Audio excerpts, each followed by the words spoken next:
మీకేమన్యాయం చేశామమ్మా? మమ్మల్ని ఎలా మోసం చేయాలనిపించింది? దేని గురించి అంటున్నారు అత్తయ్య? నాకేం అర్థం కావట్లేదు. కుజదోషం ఉన్నా పెళ్లి చేసుకుంటే ఏమవుతుందో తెలుసా అమ్మా?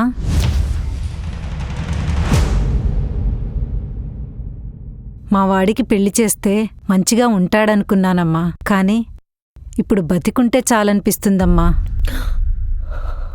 అత్తయ్య, నా చేతుల్లో ఏం లేదు అత్తయ్య. మా పిన్ని ఎంత చెప్పినా వినలేదు.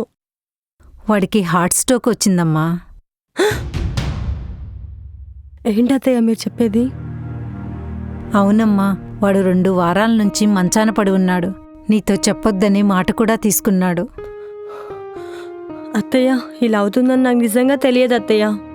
కుజదోషం వల్ల ఏదో చిన్న చిన్న ఇబ్బందులు వస్తాయి అనుకున్నానే గాని ఇలా ప్రాణాల మీదకి వస్తుందని నాకు తెలియదు అత్తయ్య. ఏదైనా జరగొచ్చమ్మా, ఎవరూ చెప్పలేం.